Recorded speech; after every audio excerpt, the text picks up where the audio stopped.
Arman Tsarukyan pulls out of UFC 311. Who is going to replace him? Dustin Poirier? No. Charles Oliveira? No. Michael Chandler? Get the fuck out of here! Get the fuck out of here! MONEYYY. Let me tell you something! If MONEYYY wins this, it will be the greatest upset in UFC history, and today I'm about to prove it to you.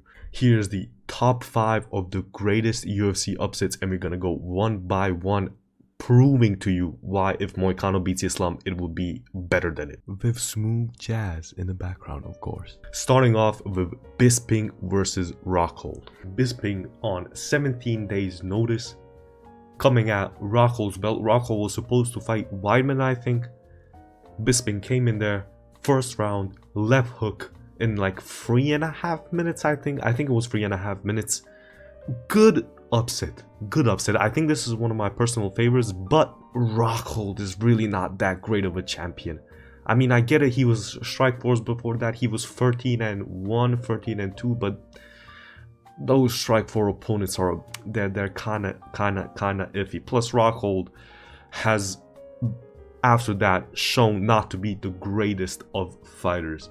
Plus Bisping, what I do respect about this fight is Bisping, with one eye, he has been in the UFC for like a decade, didn't get the title shot. 17 days notice, Dana calls him up, hey, here's your title shot. Finally he comes up, beats Rockhold. I mean, one of the best upsets for me personally, but if MOICANO beats Islam on 2 days, it's easily better than that, easily. Next is Adesanya Strickland.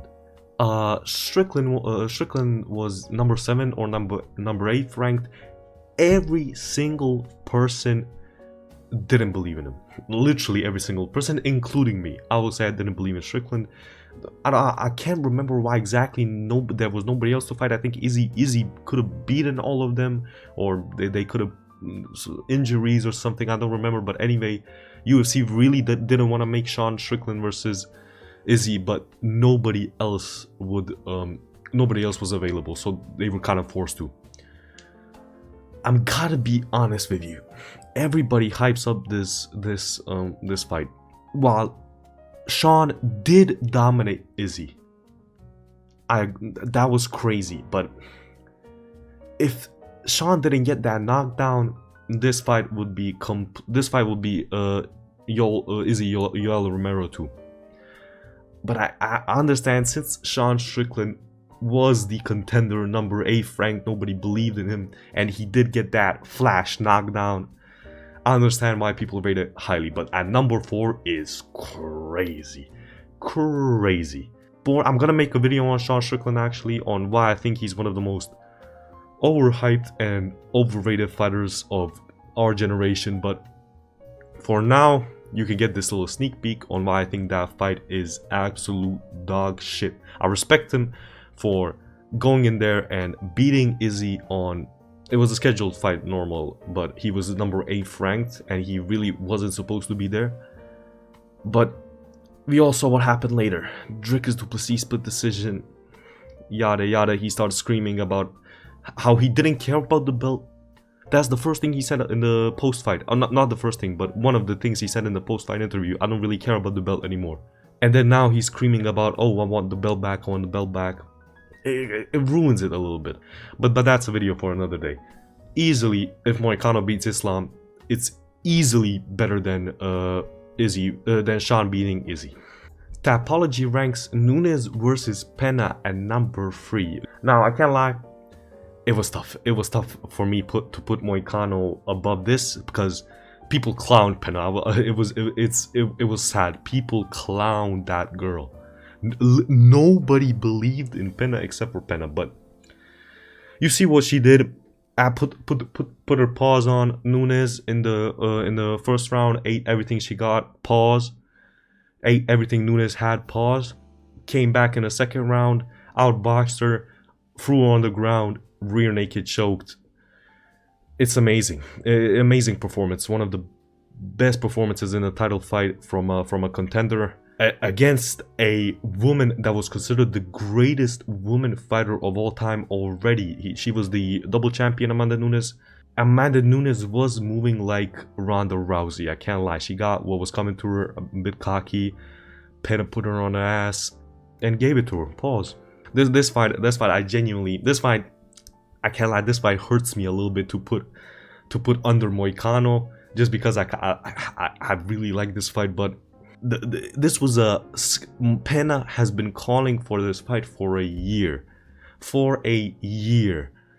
Then it was announced, then it got cancelled, and then again she had a year to prepare for this fight. So I think every time you give that there's more time to a fight, it gives you more chance to prepare. Obviously, I mean, duh.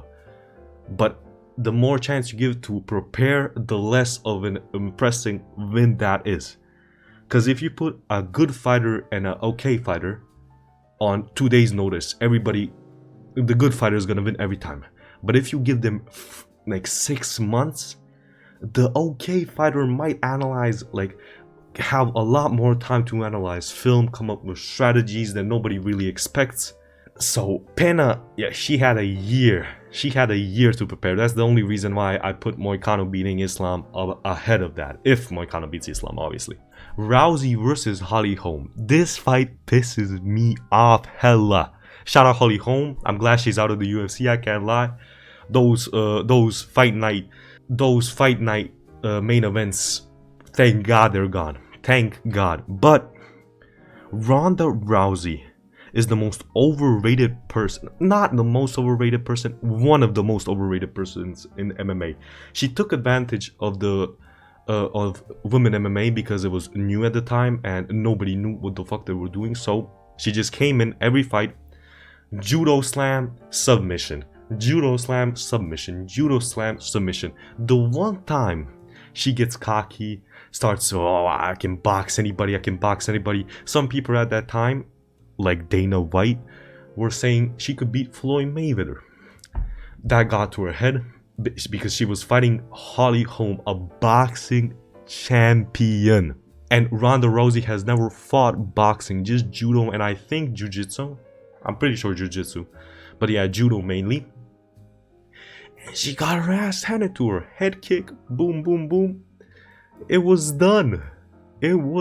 All because people gassed her up. All because people gassed her up, and now she thought she could box. Obviously, at the time, people thought Ronda was gonna win, but it was clear as day Holly would win. It's a boxing champion, and Ronda, the whole fucking fight, whatever, the whole time leading up to the fight, she was saying she was gonna box. That's like every fighter going to Pereira and saying, I'm gonna kickbox with you. He's gonna knock you out. It's clear as day he's gonna knock you out. It's just that Ronda Rousey was the champion for so long. Everybody was saying she's the GOAT, and now you have Holly Holm, new contender. So I understand that, but this is one of the, like, this is kind of an ass upset. I gotta be honest with you. In the moment, it was okay, but it was a ass.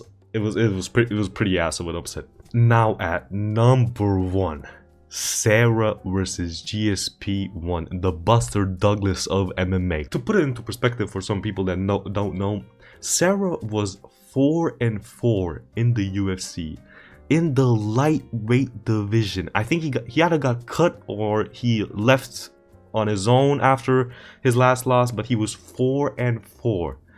The Ultimate Fighter was doing a show with welterweights and middleweights. He ballooned up to welterweight, and the winner of those two weight classes on that show get to face the champions.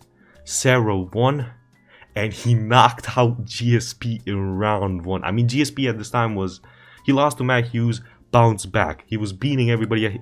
He was like 11-1, 12-1. I'll put it up on screen right now, but this fight was also like pretty like tough for me to put under MOICANO, but I'm gonna bring back to the thing I said before. Serra knew, like, this fight was gonna happen. Like, it happened in like November, and then he fought GSP in April. The final of the Ultimate Fighter was in November, and then he fought GSP April late the next year. So that's like 5-6 months of preparation for GSP. And Serra said it himself in interviews. He was like, I'm known as a jiu-jitsu guy.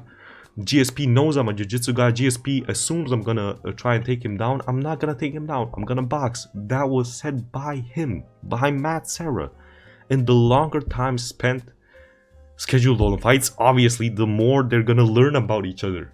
Unlike fucking on a couple weeks, unlike fighting on a couple weeks notice, a couple days notice, on a couple hours notice if you're badass like Dan Ige. That's also why Diego Lopez didn't knock him out. It's a couple hours. There's nothing you can do. The contender has the upper hand in those couple hours. There's a reason why John Jones never fucking fought a short notice fight. He waited, and then fought him a couple months later. So, with that being said, if I'm gonna put it like this, the number 10th ranked lightweight, MONEYYY MOICANO, if he by any way submission KO decision beats the pound for pound number 1 fighter of this time in Islam Makhachev on 1 day notice, like 28, 29, 30 hours notice, it will officially be future GOAT and future Hall of Famer, by the way, Islam Makhachev. It will officially be